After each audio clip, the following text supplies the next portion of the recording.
안녕하세요. 지식과 통찰을 나누는 채널입니다. 거대한 고래들이 만들어내는 폭풍우 속에서 작은 조각배처럼 흔들렸던 경험 혹시 있으신가요? 오늘 우리는 지난 한 달 이상 우리 모두를 공포로 몰아넣었던 거대한 폭락, 그 배후에 있는 유력한 용의자를 추적하고 그 가면을 벗겨보고자 합니다. 이 숨겨진 진실을 향한 여정에 여러분의 구독과 좋아요는 저희가 더 깊고 의미 있는 이야기를 탐사하는 데 가장 큰 힘이 됩니다. 여러분의 클릭 한 번이 저희의 여정을 지속하게 만드는 원동력이라는 점 기억해 주시면 감사하겠습니다. 최근 시장은 그야말로 피비린내 나는 전쟁터와 같았습니다. 수많은 개인 투자자들이 절망의 비명을 지르며 쓰러져 나갔고 통계는 그 참혹함을 여실히 보여주었습니다. 국내 투자자의 약 43%가 비트코인 강세장이 끝났으며 이제 기나긴 하락장으로 진입할 것이라 비관적으로 전망했습니다. 불과 10명 중 1명만이 이번 주에 상승을 기대할 정도로 투자 심리는 얼어붙었습니다. 대다수인 약 60%의 투자자들은 이제 희망이 없다고, 모든 것이 끝났다고 체념하고 있었습니다. 물론 여러 복합적인 이유가 있었겠지만 특히 지난 10월 10일에 있었던 대규모 강제 청산의 후폭풍은 그 충격이 유독 깊고 오래갔습니다. 안 그래도 유동성이 메말라가던 시장에 터진 이 사건은 회복의 싹을 무참히 짓밟아버렸습니다. 그렇다면 우리는 여기서 가장 본질적인 질문을 던져야 합니다. 도대체 누가, 그리고 왜 이런 일을 벌였을까요? 범인을 찾기 전에 한 가지 짚고 넘어가야 할 사실이 있습니다. 역사적으로 이 정도 규모의 거대한 청산은 시장의 완전한 종말이 아니라 오히려 강세장 속에서 나타나는 건강하지만 고통스러운 조정일 가능성이 높다는 것입니다. 진짜 하락장, 예를 들어 2018년 말이나 2022년 초에는 이미 모두가 떠나고 없어 청산액 자체가 미미했습니다. 하지만 이번 10월 10일의 청산 규모는 역대 3위 기록을 2배 이상 뛰어넘는 압도적인 수준이었습니다. 이는 아직 시장에 엄청난 에너지가 남아있다는 반증이기도 합니다. 이 거대한 혼란의 중심에는 하나의 뉴스가 있었습니다. 바로 마이크로스트래티지, MSTR가 세계적인 주가지수인 MSCI에서 퇴출될 수 있다는 소식이었습니다. 일반 대중에게 MSCI 지수는 다소 생소할 수 있지만 이는 글로벌 금융시장의 KOSPI 200분과도 같은 막강한 영향력을 가집니다. 전 세계의 수많은 연기금과 패시브 펀드들은 이 지수를 기계적으로 추종해야 할 계약상 의무가 있습니다. 만약 마이크로스트래티지가 이 지수에서 빠진다면 이 펀드들은 자신들의 의지와 상관없이 보유하고 있던 주식을 강제로 매도해야만 합니다.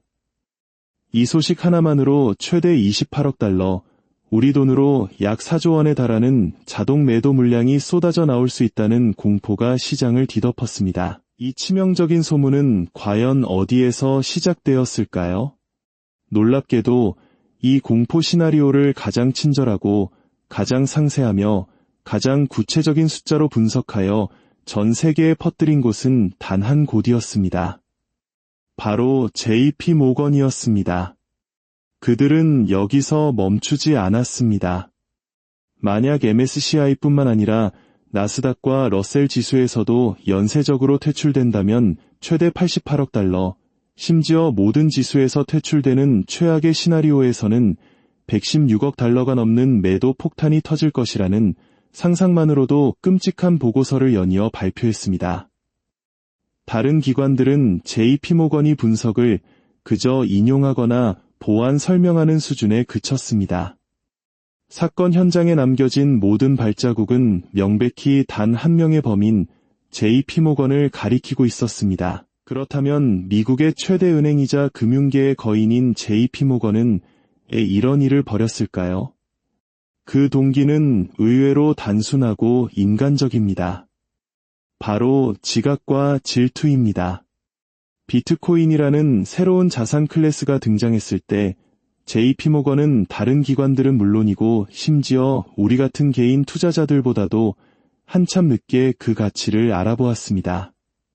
그들이 시장에 진입했을 때 이미 블랙록이나 뱅가드 같은 경쟁자들은 마이크로 스트래티지의 대주주 명단에 이름을 올리며 막대한 이익을 거두고 있었습니다.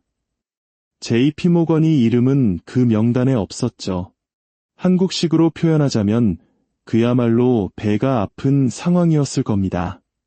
그들은 이 파티에 너무 늦게 도착했고 남들이 맛있게 먹고 있는 음식을 비싼 값에 사고 싶지는 않았습니다.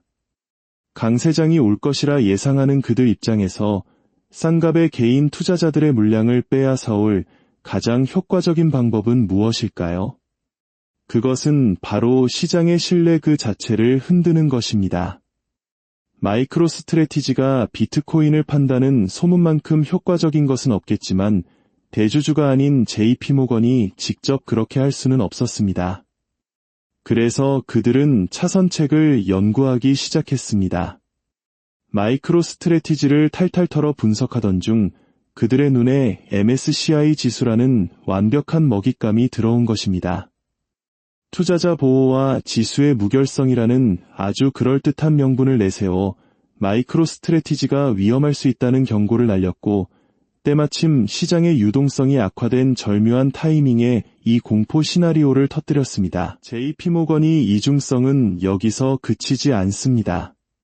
그들이 이러한 공포 보고서를 뿌리던 바로 그 시점에 그들의 포지션은 무엇을 말해주고 있었을까요?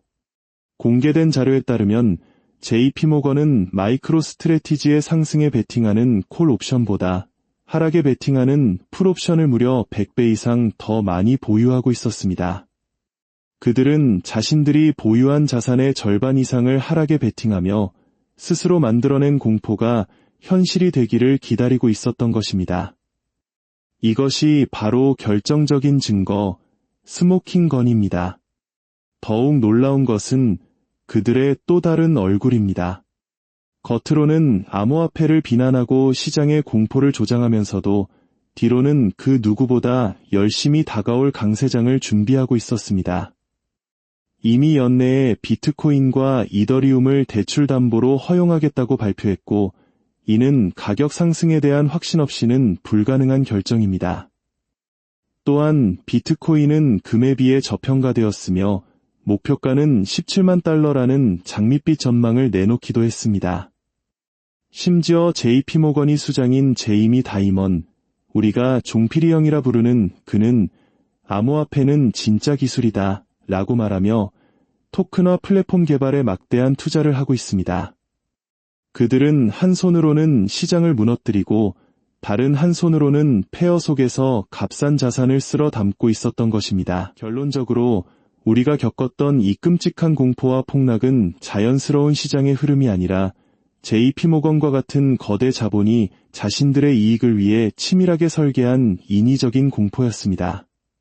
그들은 개인 투자자들의 공포와 탐욕을 교묘하게 이용하여 돈을 벌고 그 돈으로 매일같이 호텔 뷔페에서 배를 채우고 있습니다. 이야기 속에서 우리 개인 투자자들은 무엇을 배워야 할까요? 투자 시장은 단순히 차트와 숫자로만 움직이는 곳이 아니라 거인들이 우리의 심리를 이용해버리는 치열한 전쟁터라는 사실입니다. 그들의 가장 강력한 무기는 다름 아닌 우리의 공포입니다. 오를 때만 들어갔다 나오려는 조급함, 작은 알트코인의 모든 것을 거는 위험한 도박, 그리고 모든 실패를 남의 탓으로 돌리는 습관은 우리를 그들의 먹잇감으로 만들 뿐입니다. 부디 이 거대한 게임의 본질을 꿰뚫어 보시고 그들이 조장하는 공포에 휘둘리지 마십시오. 굳건한 신념과 냉철한 이성으로 무장하여 그들의 잔치에 희생양이 되는 것이 아니라 우리 자신의 길을 걸어가시길 바랍니다. 여러분의 성공적인 투자 여정에 지혜와 행운이 함께하기를 진심으로 기원하며 오늘 이야기를 마치겠습니다. 시청해 주셔서 감사합니다.